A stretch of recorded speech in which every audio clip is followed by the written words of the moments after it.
Apa ada keserupan?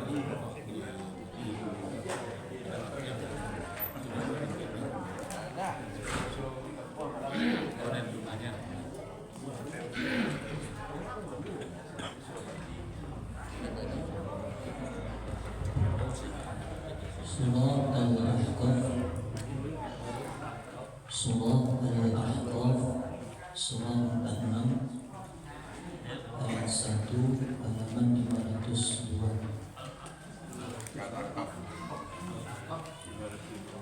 Surah Al-Ahqaf, Surah 6 ayat 1 halaman 502.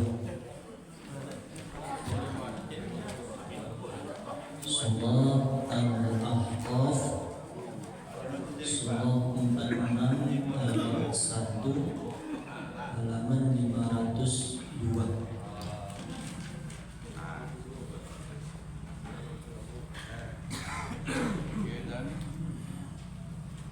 Taqabbalallahu minna wa minkum taqabbal ya karim.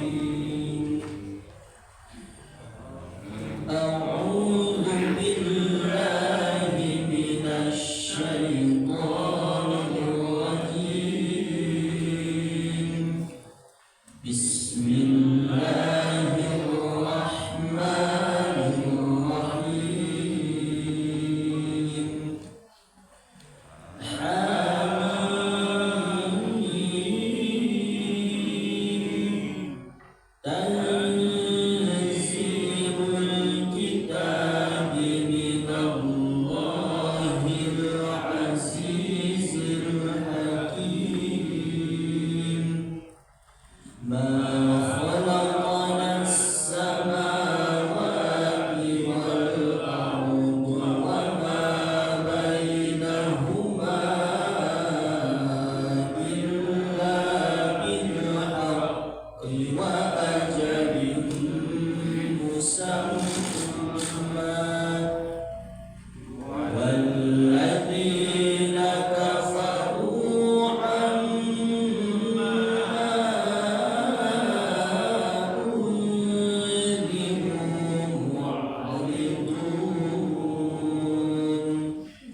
قل أرأيتم إن كان من عند الله وكفرتم به وشهد شاهد من بني إسرائيل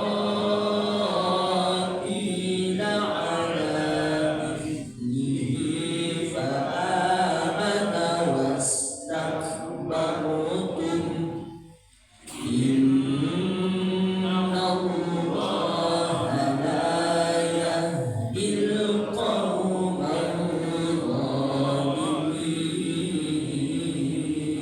الظالمين صدق الله العظيم وصدق رسوله النبي الكريم ونحن على ذلك من الشاهدين والشاكرين والحمد لله رب العالمين.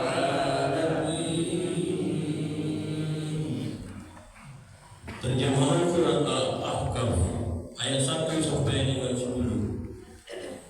Aku berlindung kepada Allah dari godaan setan yang terkutuk dengan nama Allah yang Maha Pengasih, Maha Penyayang. Kebenaran tauhid dan kebatilan syirik. Hamim.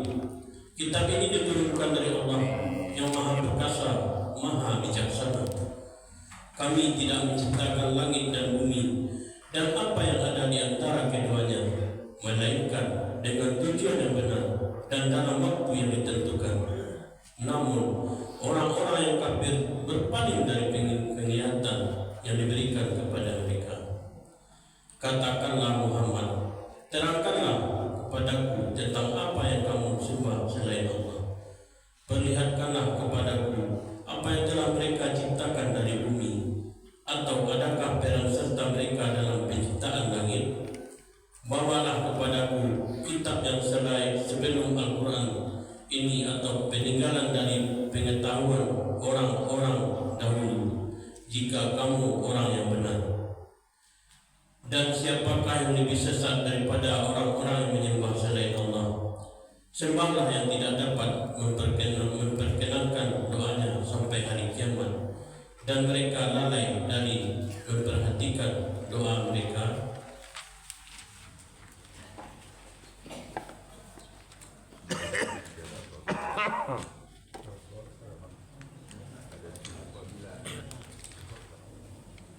Dan apabila manusia dikumpulkan pada hari kiamat, sesembah itu menjadi musuh mereka dan mengingkari pemujaan yang mereka lakukan kepadanya.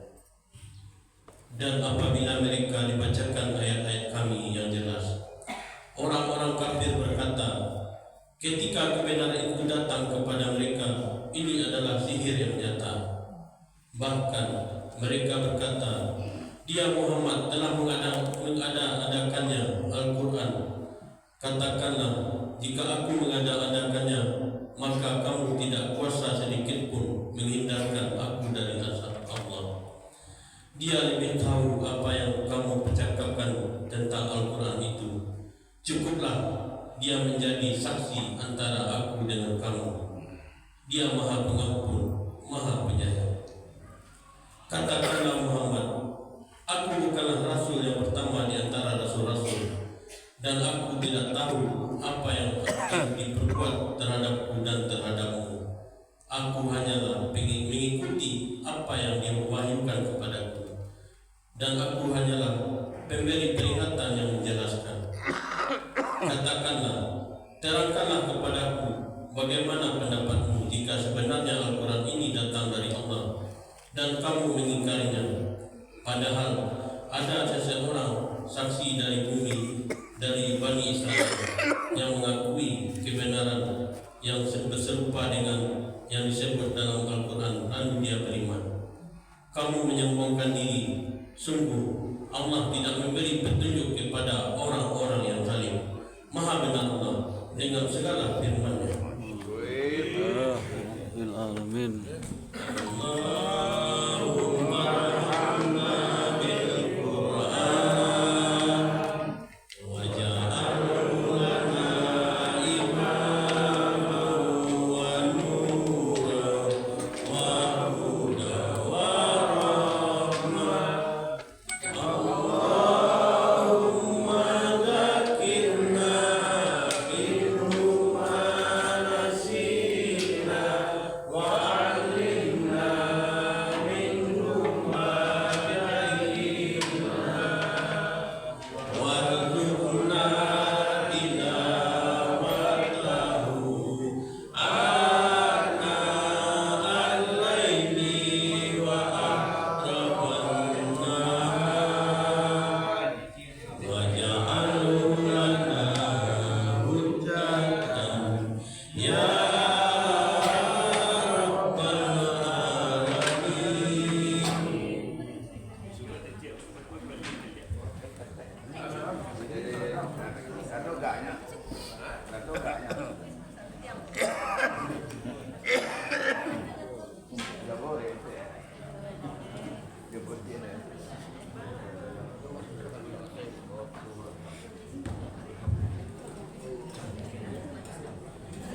Bismillahirrahmanirrahim. Assalamualaikum warahmatullahi wabarakatuh. Waalaikumsalam warahmatullahi wabarakatuh. Alhamdulillah rabbil alamin wassalatu wassalamu ala asrafil anbiya'i wal mursalin wa ala alihi washabihi rasulillahi ajmain. Asyhadu an la ilaha illallah wa asyhadu anna Muhammadan abduhu wa rasulullah nabiyya ba'd. Pertama dan utama sekali, marilah kita mengucapkan puja berserta puji syukur kehadirat Allah, yang mana pada subuh kali ini kembali kita bisa melangkahkan kaki kita dan mengayunkan tangan kita sehingga kita bisa hadir ke masjid yang sama-sama kita cintai ini. Alhamdulillah, setelah sholat subuh berjamaah tadi kita laksanakan, sudah kita lanjuti membaca Al-Quran satu rakaat. Mudah-mudahan huruf demi huruf yang kita baca tadi dikasih pahala di sisi Allah dan memberikan ketenangan bagi diri kita semua. Amin ya rabbal alamin. Salawat dan salam yang kita untukkan baginda Rasulullah sallallahu alaihi wasallam dengan lafaz Allahumma shalli ala Muhammad wa ala ali Muhammad. Bapak-bapak, ibu-ibu, pengurus Masjid Baitur Rahim, Mushola Nurul Ikhlas, Mushola At-Thaibah, kemudian bapak dan ibu yang hadir pada acara Subuh Barokah ini, dan terus istimewa buya kita yang selalu setia bersama kita untuk memberikan pundi-pundi ilmunya di hadapan kita bersama demi bertambahnya ilmu kita, dan mudah-mudahan ilmu yang sudah kita tambah terus-menerus mudah-mudahan ini akan bisa mengantarkan kita menjadi manusia-manusia yang terbaik sehingga kita ditempatkan oleh Allah di tempat yang sebaik-baiknya di akhirat kelak. Amin ya rabbal alamin. Bapak dan Ibu, untuk mempersingkat waktu langsung saja kita persilakan kepada Buya untuk menyampaikan ilmu yang dapat kita bersama. Kepada Buya kita persilakan.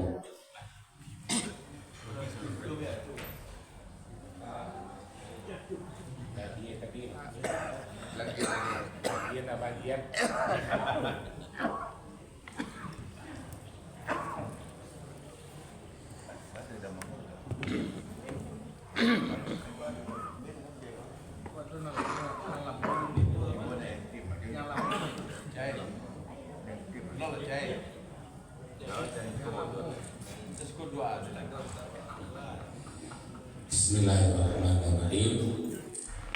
Assalamualaikum warahmatullahi wabarakatuh. Waalaikumsalam warahmatullahi wabarakatuh. Alhamdulillah ya rabbil alamin wa bihi nasta'in ala umuri dunya waddin. Asyhadu an la ilaha illallah wahdahu la syarikalah wa asyhadu anna Muhammadan abduhu wa rasuluh sallallahu alaihi wasallam la nabiyya ba'da. innahu min Sulaimana wa innahu bismillahirrahmanirrahim Allah ta'lu alayya wa'tuni muslimin. Wa qala Allah ta'ala fil Qur'anil Karim na'udzubillahi minasyaitonir rajim bismillahirrahmanirrahim Qul ara'aytum in kana min indillah fakafartum bi wa syahida syahidun min bani Israil ala mislihi fa amana wastakbartum innallaha la yahdil qaumadz zalimin. Shadaqallahul azim. Yang sama kita muliakan Bapak Pengurus Masjid Baitur Rahim, pengurus dan jemaah Mushola Nurul Ikhlas, pengurus dan jemaah Mushola Thayyibah. Dan insyaallah pada pagi hari ini kita masih dipertemukan oleh Allah. Mau bisa sholat subuh tadi di Masjid Mukarrabin, pas lewat orang kamar, belok saya ke kanan ya. Ya kalau dikajak ke situ sama di bahasa ilmu ikan sarwang. Ya kajak ke situ dia teh di Mukarrabin insyaallah tadi. Baik, Bapak Ibu kita bersyukur pada pagi ini mudah-mudahan bertambah ilmu awak, semakin kue iman awak, semakin banyak amal ibadah kita. Amin. Salawat salam kita kirimkan kepada Nabi Muhammad sallallahu alaihi wasallam. Allahumma sholli ala Muhammad wa ala ali Muhammad. Kita bahas ayat yang baru saja kita baca. Nama suratnya tadi Al-Ahqaf, bukit-bukit yang berliku-liku, berliuk-liuk artinya. Dan bukit ini yang diceritakan dalam ayat ini adalah bukit yang berada antara Yaman dan Oman, penduduk kaum Ad yang dipimpin oleh Nabi Hud. Nah, di situ. Jadi ayat ini berada di antara Yaman dan Oman. Nah, kita gambarkan dulu yang Yaman. Kalau terbang ke Mekah itu ketika habis dari Kolombo, ya, habis dari Kolombo kan kita menyeberang laut, dari Kolombo menyeberang laut, begitu masuk dataran tinggi, masuk itu kepada apa? Ke padang pasir. Nah, itulah antara Yaman dan Oman. Kalau agak ke kanan itu Oman, berbatasan dengan Selat Hormuz yang sedang diblokade ini. Sedangkan Yaman itu ke Laut Merah, Pinggir Merah. Nah, kemudian kalau menyeberang ke Laut Merah, di seberang Laut Merah itu Ethiopia atau dulu namanya Sudan, Afrika, ya Ethiopia sampai kini itu negara yang rata-rata penduduknya berkulit hitam. Ya, di seberang Laut Merah. Nanti ujungnya Mesir berseberangan dengan Palestina. Jadi Bapak Ibu, di Al-Ahqaf itu menceritakan tentang gunung yang berliuk-liuk dan padang pasir yang terbentang. Nah, jadi yang pertama diceritakan di situ bisa orang hidup di situ. Ya, tidak ada sungai, tidak ada sungai. Jadi bukit yang berliuk-liuk, kemudian padang pasir yang sewaktu-waktu kalau tiba badai pasir itu tidak bisa orang mengelak kecuali menelungkup. Jadi untuk menghindari pasir tadi tidak ada tempat bersembunyi kecuali ada tiara menelungkup. Kemudian menutupkan jibaknya atau menutupkan kain-kain yang dibawanya kepada kepalanya. Sehingga sampai-sampai Bapak Ibu, mereka begitu badai selesai, mereka sudah berada di bawah timbunan pasir. Ya. Itu Al-Ahqaf. Kemudian di dalam surah Al-Ahqaf ini ada 4 pengajaran. Satu, berbakti pada orang tua. Ini nanti dikupas dalam ayat 10. Yang kedua, di dalamnya juga akan bercerita tentang hal-hal yang pernah terjadi di zaman Nabi Hud alaihissalam. Ya, kisah Nabi Hud alaihissalam itu dikupas dalam surah Al-Ahqaf.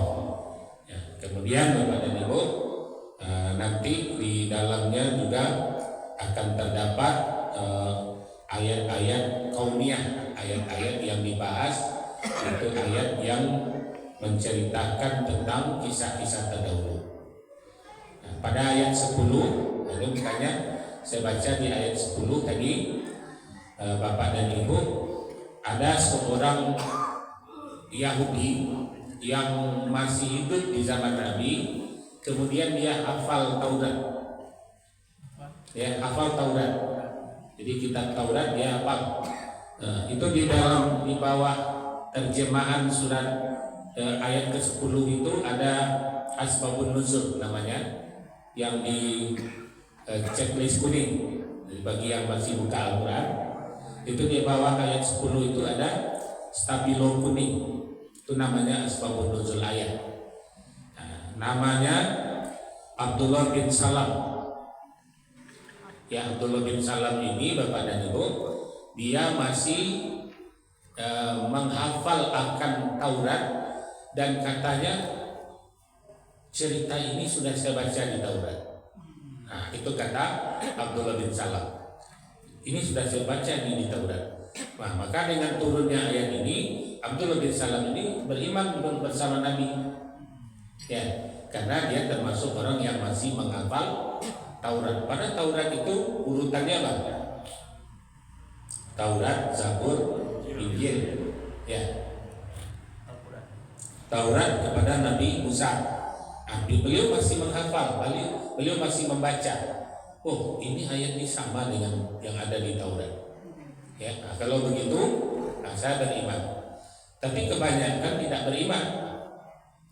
Ya, bertanya-tanya kepada Nabi. Ya, di mana dikatakan untuk apa gunung itu diciptakan?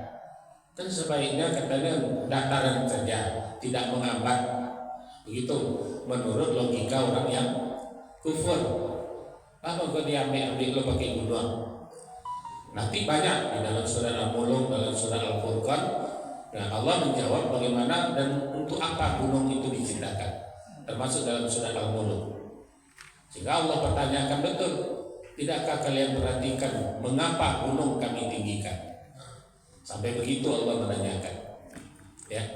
Nah, nanti dijawab lagi di ayat-ayat lain, di antaranya dalam surah Al-Furqan itu, surah Al-Hasyr, bahwa kami tinggikan gunung itu menjadi pasak bumi. Kalau tidak ada gunung itu, maka gunung ini akan beredar tidak terkontrol, tidak terkendali. Ya, dia akan bertawaf dengan kecepatan tinggi. Sedangkan kini saja kecepatan daripada bumi kita berputar ini sudah melebihi dari kecepatan pesawat 1.300 km per jam. Ya, di awal ada rasul kan, aman. Padahal kecepatannya berputarnya bumi kita ini sudah 1.300 km per jam. Ya, tapi Allah memberi ketenangan untuk kita di dalamnya. Di dalam surat ini juga dikisahkan nanti ada bukit yang berwarna-warni. Ya, kemudian ditemukan di mana? Daerah Cina. Ya, jadi bukit yang berwarna-warni seperti pelangi itu penuh hamparan, itu di daerah tirai bambu atau negara tirai bambu. Itu ditemukan gunung yang dimaksud di dalam Al-Quran itu. Kami ciptakan gunung yang berwarna-warni, yang meliuk-liuk, yang meliku-liku dan dihiasi di bawahnya air-air yang jernih. Nah, itu menjadi tempat wisata pada hari ini yang tidak tanggung-tanggung mahalnya. Di situ Cina membuat apa? Jembatan kaca, ya. Kemudian sekarang diciptakan lagi tangga untuk orang-orang yang berani naik ke atas, ya, ke balik awan. Jadi kalau bisa tembus tangga itu, kita sudah berada di balik awan. Nah, begitu orang mempergunakan apa yang diceritakan dalam Al-Quran. Nah, Al-Aqab juga merupakan gunung yang nanti akan menjadi sebuah bukti, ya, bahwasanya dari Oman, dari Yaman sampai ke Mekah itu yang tersimpan di dalamnya rahasia-rahasia yang tersimpan di dalamnya. Jadi Allah menyebutnya rahasia-rahasia yang tersimpan di dalamnya. Ternyata dari Yaman, Oman sampai berbelok nanti ke Qatar, ya, kemudian balik ke Uni Eropa, Uni Emirat Arab. Ternyata disitulah yang disebut dengan emas hitam, ya, minyak yang tidak akan habis 1000 tahun lagi. Itu makanya Donald Bebek itu ingin menguasai itu, ya. Jadi di Oman yang tidak bisa dia bikin bakalan. Nah, di Yaman, Oman dapat, Qatar dapat, Kuwait dapat, Uni Emirat Arab dapat. Tujuannya bangkalan ini dengan alasan akan menjaga kedaulatan negara masing-masing. Dan ternyata dengan Iran saja babak belur. Dan insya Allah kalau kita lihat ini akan terusir habis dari wilayah tersebut. Jadi di bawah bukit-bukit yang menghitam itu, mulai di Mekah dan Madinah, kita melihat bukit-bukit itu bagian dari bukit yang tersambung dengan Oman dan Yaman. Itu kalau kita lihat hitam mengkilat, ya, itu menandakan di bawahnya banyak sekali minyak, emas hitam. Ada ya. tumbuhan Tidak ada. Kalaupun tumbuh antara bulan Desember sampai Maret itu paling-paling lumut, Pak, atau rumput halus, ya, itu selama, kemudian nanti hilang lagi. Nah, jadi Al-Aqab artinya gunung-gunung yang meliuk yang ada di antara Oman, yang berada antara Yaman, dan ketika itu diceritakan kaum Ad, ya, kaum Ad. Kalau kaum Samud nanti itu ke daerah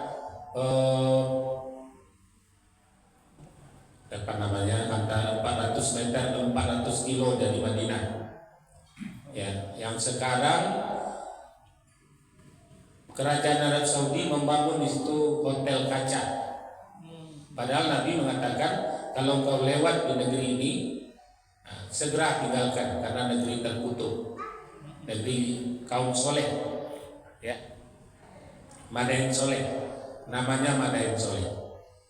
Ya, dulu di zaman Nabi sangat dihindari untuk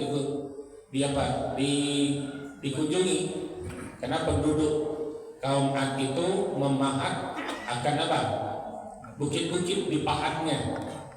Kalau di Oman, Yaman, ya, kalau di Yaman dan Oman itu bukitnya meliuk-liuk dan tersimpan rahasia. Sementara ujungnya nanti bertemu dengan kaum soleh, Madain Soleh. Madain Soleh itu bukit itu yang dijadikan rumah. Ya, kalau berdiri kita di bawahnya seperti kita menonton film raksasa. Ya, kita sedikit kecil sekali, tapi gunungnya tinggi kemudian menjadi rumah. Itu Madain Soleh. Ya, itu 400 km dari Madinah. Jadi kalau kita runut, ujungnya laut, Yaman, Oman, belok ini nanti bertemu dengan Qatar, dengan Kuwait, kemudian Abu Dhabi, kemudian Uni Emirat Arab. Nah, di sini ujung Uni Emirat Arab inilah Madain Soleh yang nanti bertemu dengan Madinah. Ya, 400 km. Nah, jadi bapak-bapak dan ibu-ibu, surat-surat yang ada di dalam Al-Quran itu menandakan kekuasaan Allah. Ini kalau kita lihat dari ayat 7 sampai ayat 9, ini perkataan Allah sudah agak meninggi. Enak. Coba lihat mereka tadi, ada enggak di antara mereka bisa menciptakan bukit itu, kata Allah. Kan itu kata Allah. Kalau tidak bukit, ada enggak yang bisa diciptakan yang mereka banggakan dari hasil ciptaannya selain yang menciptakan ini. Nah, jadi nada Allah di sini sudah agak meninggi kepada orang-orang kafir tadi. Karena dia pertanyakan untuk apa gunung diciptakan? Ya, nah nanti Allah yang menjawab pada ayat-ayat lain. Tidakkah engkau perhatikan mengapa gunung ditinggikan? Mengapa ia diberi warna-warni? Mengapa ia diberi tumbuh-tumbuhan? Jadi mana bukit yang tumbuh subur itu? Nah, nanti Bapak Ibu bisa buktikan. Bukit-bukit atau negara yang subur itu adalah negara yang berada di belakang pintu Ka'bah. Coba lihat. Itu bisa dibuktikan nanti. Ya, kecuali yang di belakang pintu Ka'bah itu apa? Yang ada di Arab itu sendiri yang suburnya ke bawah. Ya. Jadi diantaranya Jeddah kan di belakang pintu Ka'bah. Ya, di Yaman itu sendiri di belakang pintu Ka'bah sebetulnya.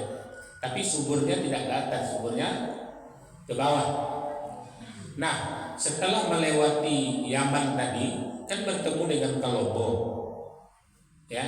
Nah, itu Kolombo, India sampai ke negara kita Australia, itu negara yang berada di belakang pintu Ka'bah. Semuanya menghijau. Ya, semuanya menghijau. Nah, jadi radiusnya semakin jauh, tentu kalau kita ambil ini pintu Ka'bah, semakin jauh sudutnya tentu akan semakin melebar. Ya, ini akan semakin melebar. Jadi yang di belakang pintu Ka'bah ini itu negara yang rata-rata subur. Salah satu penyebabnya apa? Nah, inilah salah satu karomah daripada Multazam. Ya, jadi memberi manfaat kepada alam semesta. Sementara sudut Iraki, sudut Iraki, kemudian sudut Samsi, kemudian sudut Irani, apa namanya? Yaman. Ya, Irani. Jadi Iraki, Samsi, Irani, kemudian baru sudut Yaman. Ya kan 4 sudutnya. Nah, Bapak dan Ibu, ini menggambarkan Ka'bah itu memberi manfaat kepada alam semesta. Nah, jadi dari Ka'bah, kemudian dari gunung-gunung Allah bercerita tentang gunung, bahkan Allah bercerita tentang sungai yang ada di dalam laut. Ya, sungai yang ada di dalam laut dalam surah Al-Furqan nanti kami ciptakan sungai air tawar yang berada di dasar laut, dan itu sudah ditemukan. Nah, artinya apa? Tidak mustahil bagi Allah untuk menciptakan sesuatu begitu volume airnya sangat banyak yang bergaram, tetapi di dasarnya ada sungai yang mengalir yang airnya tawar. Nah, lihat nanti dalam surah Al-Furqan diceritakan. Ya. Nah, jadi Bapak Ibu, Allah menciptakan ciptaannya itu sebetulnya adalah untuk menundukkan hati-hati yang masih keras, hati-hati yang tidak menerima. Seperti di ayat-ayat 7 sampai ayat 9 tadi, mereka mengatakan Muhammad itu kan mengada-adakan cerita saja. Ya, patutkah kita akan beriman kepadanya yang bisa membuat mengada-adakan?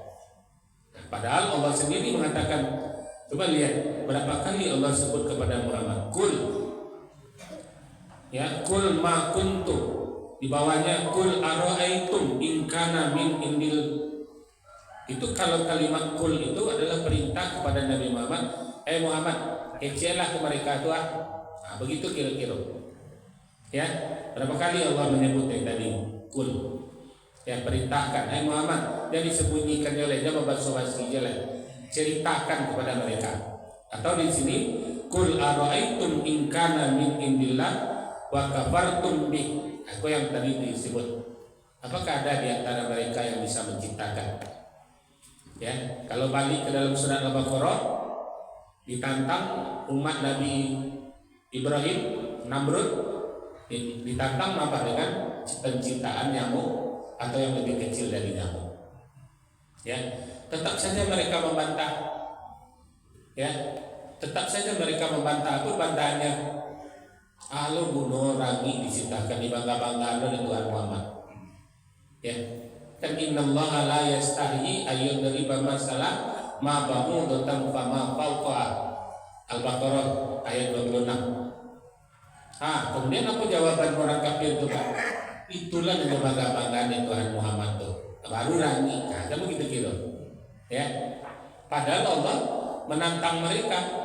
Bisa enggak mereka menciptakan seperti nyamuk itu? Hai Namrud, tanyakan kepada Tuhanmu, bisa enggak Tuhanmu itu menciptakan serupa ini? Kalau enggak, lebih kecil lah dari nyamuk itu. Nah, kemudian Namrud mengingkari, bahkan semakin sesat. Nah, kemudian Allah justru menghukum Namrud ini dengan 2 ekor nyamuk. Kedua ekor nyamuk yang membunuhnya. Raja besar, raja yang pertama bisa membangun menara tertinggi di dunia. Namrud. Untuk apa? Untuk apa dia membangun menara itu? Apa itu? Itu untuk menembak Tuhannya Ibrahim. Jadi ahli panahnya dibuatnya menara melewati awan setinggi-tingginya di daerah Turki itu. Kemudian diperintahkan kepada ahli pemanah, ang naik kata itu, aduan panah kata tembak Tuhan Ibrahim itu. Ya. Nah, kemudian Allah mengetahui niatnya, maka diperintahkan kepada malaikat, sambut ujung panahnya, tancapkan kepada salah satu binatangku sehingga panahnya jatuh ke bawah dalam keadaan berdarah. Nah, disaksikan panah ya Allah.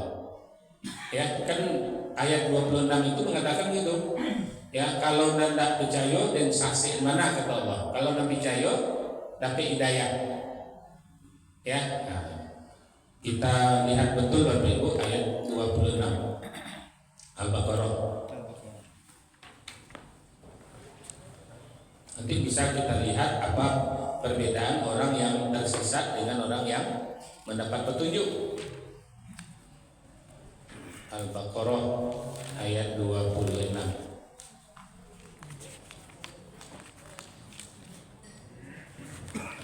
Bunyinya, kita artikan bunyinya.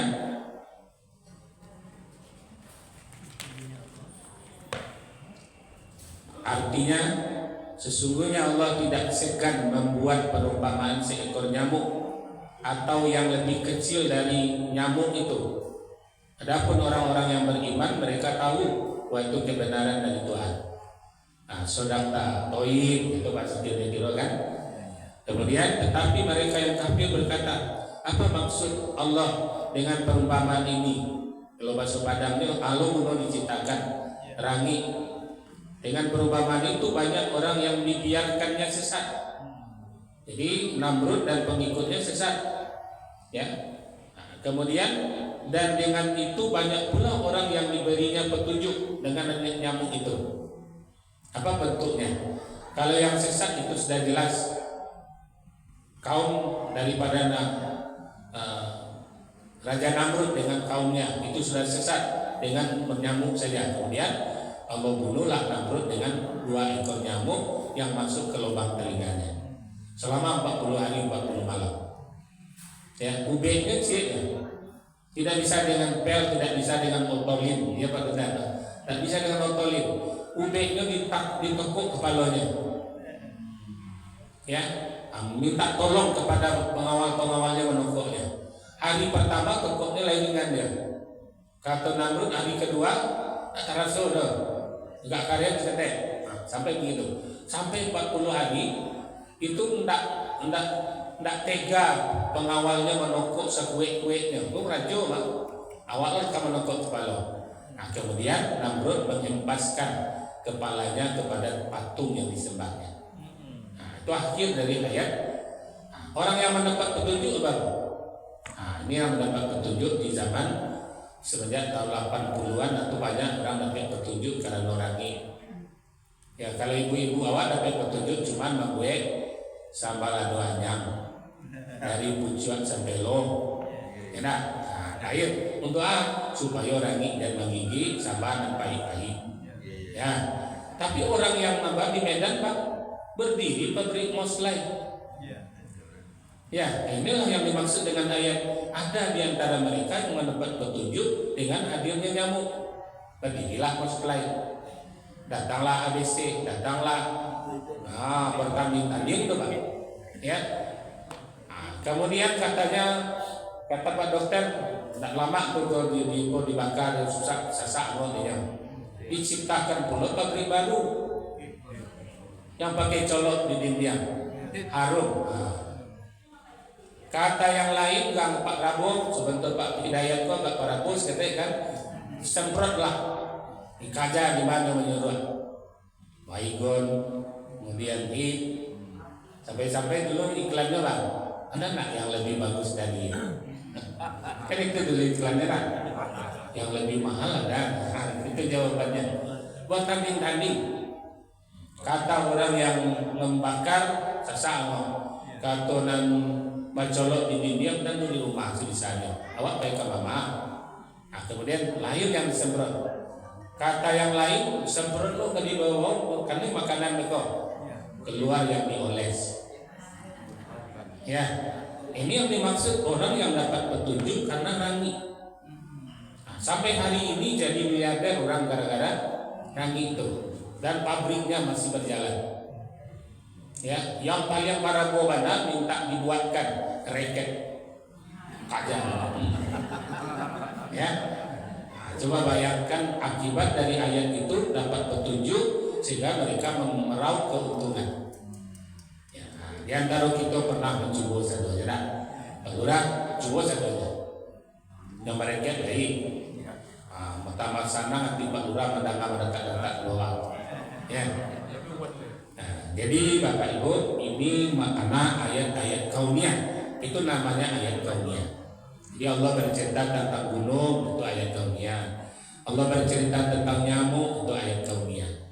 Allah bercerita tentang bukit-bukit yang penuh dengan tumbuh-tumbuhan, sehingga tumbuh-tumbuhan itu sangat banyak.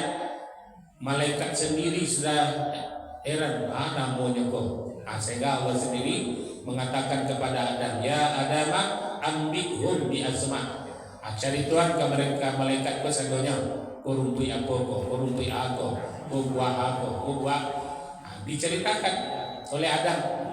Kan sesudah ayat nyamuk ini nanti kan pada qala ya Adamu pada ayat 33. Qala ya Adamu ambihum bi asma'ihim. Ya, cari Tuhan lah menandu ke sadonya, iku batang apa kok, rumpui aku, buah aku, cari Tuhan sadonya. Ya, sehingga tahu mana yang patut dimakan, mana yang tidak. Ya, jadi bapak-bapak, ibu-ibu, ayat-ayat kauniyah. Jadi al-Aqaf itu termasuk ayat kauniyah. Ayat yang sampai hari ini berdiri kokoh. Ya, kalau Pak Amir tadi menceritakan Allah berjalan-jalan kakandi Nirwan tidak tulis singgah di Surauni di Bodi ya. Itu berjalan-jalan itu melihat ayat kauniyah ya. Jadi bapak-bapak ibu-ibu, mari kita perbanyak mohon petunjuk kepada Allah, apalagi rahasia-rahasia yang terdapat dari yang dikisahkan dalam Al-Quran. Nanti Allah juga bercerita tentang molekul, Allah bercerita tentang protozoa. Sehingga sekarang Al-Quran ini kalau sudah dibeli yang ini, rasa rugi awak kalau tidak membeli yang baru keluar. Ya, ada yang bercerita tentang kesehatan saja, ada yang bercerita tentang bisnis saja. Sekarang sudah dibagi-bagi Al-Quran. Inilah bid'ah yang hasanah ya, yang sekarang Bapak dan Ibu bina-bina hasanah yang semakin hari semakin digali oleh orang Al-Quran. Jadi nanti yang kita bawa ke masjid ini nanti kalau Pak Dokter ceramah Al-Quran yang menyangkut dengan kesehatan. Ya. Kalau Zaidul Akbar itu akan membicarakan segala macam rumput, segala macam buah, segala macam dedaunan yang bisa menjadi obat. Ya, itu bersumber dari siapa penemu pertamanya? Ibnu Sina. Ya, Ibnu Sina orang Persia atau orang Iran. Ya, jadi Bapak dan Ibu, ialah yang memadukan dulu apa yang disebut dalam Al-Quran, dicoba mencarinya, kemudian dibuat ramuannya, akhirnya menjadi obat. Ya, nah, jadi sekali lagi Al-Ahqaf adalah salah satu ayat kaumiyah. Ayatnya ketiga, muhkamat, mutasyabihat, ayat kaumiyah. Muhkamat ayat hukum, mutasyabihat ayat yang perlu dipersaksikan. Ya, saya Pak Boy tidak ada, kalau ada Pak Boy sudah tayangkan surat Ali Imran, surat Ar-Rahman ayat yang ke-13. Ya, marajal bahraini yaltaqiyan bainahuma barzakhul la yabghiyan.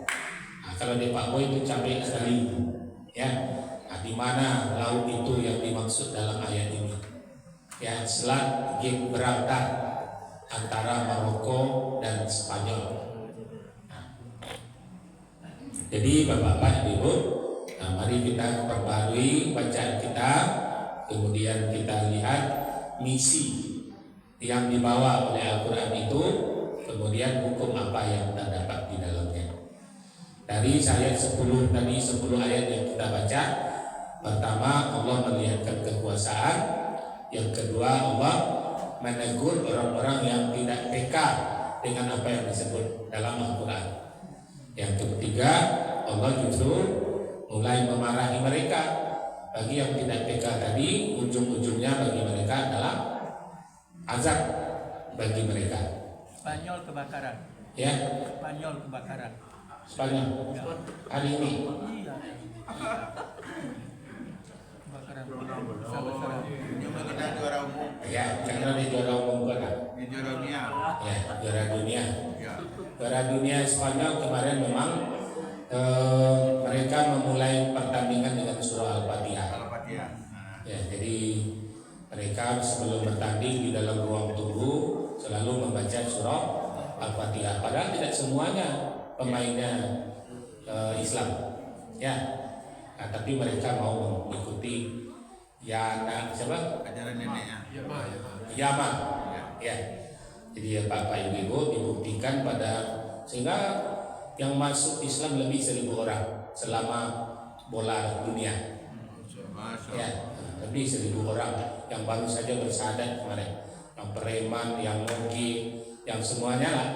Nah, kemudian masuk ke dalam Islam gara-gara setiap ada tembakan gol dia melakukan sujud, berdoa kepada Allah. Ya, jadi kemenangan mudah-mudahan kemenangan untuk Islam. Walaupun anak kesayangan Pipa menangis pulang. Ya. Kalau Pak Ibu lihat Facebook Abah itu 2 hari sebelum final, Abah lah keluarkan di Facebook Abah. Argentina kartu merah. Abah mana memegang kartu merah itu pakai baju wasit Pipa. Jadi di Facebook Abah 2 hari sebelum final itu sudah dibuat. Ya. Jadi mudah-mudahan Bapak Ibu kita semakin hari semakin bertambah ilmu. Ya, walaupun bertambah ilmu awak, Allah masih mengajian wa ma utitum minal ilmi ila qalil. Ilmu yang kau dapat itu baru sedikit. Bagaikan burung camar. Aku nak perlu dilulian dulu Pak. Selama aku Ustaz bercerita tentang Nabi Khidir dengan Nabi Musa, bercerita burungnya burung gereja. Di mana ada burung gereja di Lawi? Yang ada burung camar. Tapi begitu dahsyatnya orang di luar Islam membuat kata-kata, sehingga para ustaz pun lah bercerita dia telawi antara Musa dengan Nabi Khidir, datanglah seekor burung gereja meminum air baru Kenapa burung gereja nggak disebut? Padahal di laut itu burung camar. Ya, kan ada burung gereja di tengah laut nah.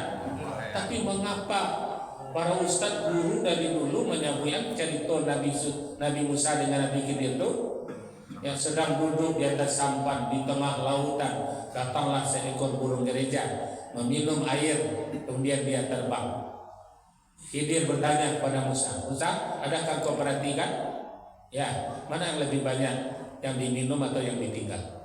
Kan itu pertanyaan hikmah dari Nabi Khidir kepada Nabi Musa. Jadi kita luruskan, burungnya burung camar, ya, karena di laut, kalau di laut tentu burung camar. Nah, kemudian adalah ibu-ibu yang suka lagu nostalgia lama, ya, di gereja tua. Kenapa tidak surau tua? Ya, begitu indahnya kalimat itu dibuat. Isabella itu yang menghancurkan umat Islam di Spanyol. Dihabisi semuanya ke akar-akarnya. Daya dojo keturunan Islam kok dihancurkan, dipotong lidahnya, dipotong tangannya, dicongkel matanya. Itu Isabella.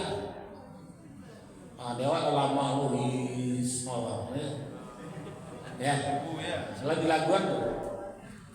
Jadi bapak-bapak, jadi kau ibu-ibu kamu lagu atau bersama misalnya nggak usah lain. Ya. Itu lagu wajib kepada kita. Tapi kalau barale rantok bersama itu pasti.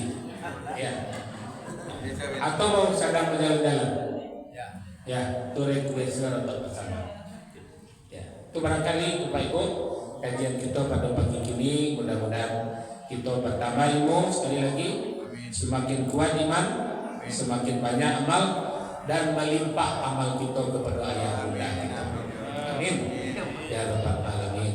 Fastabiqul khairat. Wassalamualaikum warahmatullahi wabarakatuh. Waalaikumsalam warahmatullahi wabarakatuh.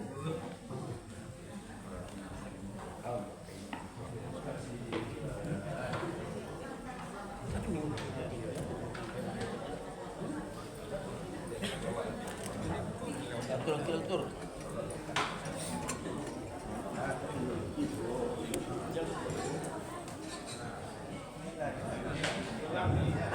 Baik Bapak dan Ibu, terima kasih kita ucapkan kepada Buya yang sudah memberikan ilmu di hadapan kita bersama.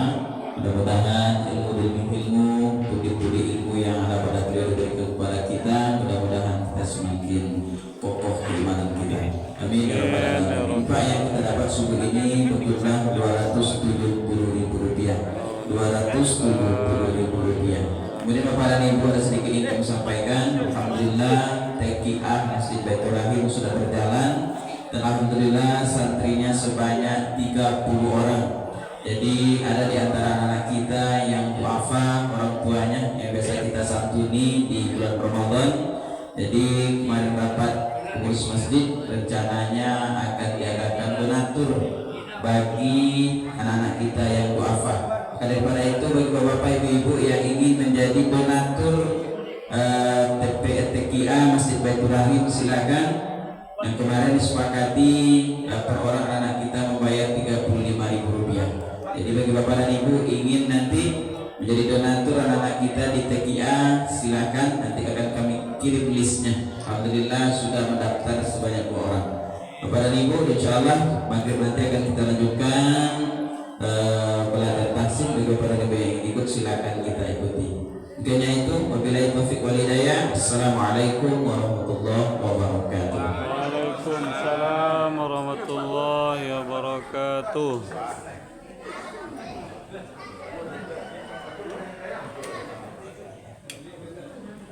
Iya makan durian sorak.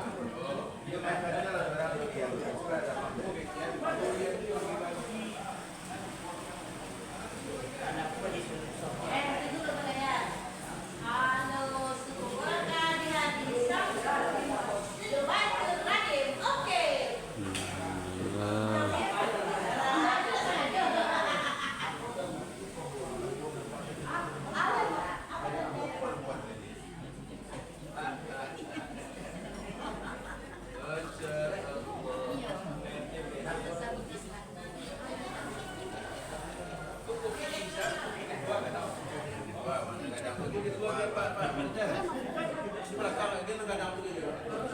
Yo, nggak ada punya. Dua dia pikir dua dia dapat dia.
Alhamdulillahirabbil alamin. Assalamualaikum warahmatullahi wabarakatuh.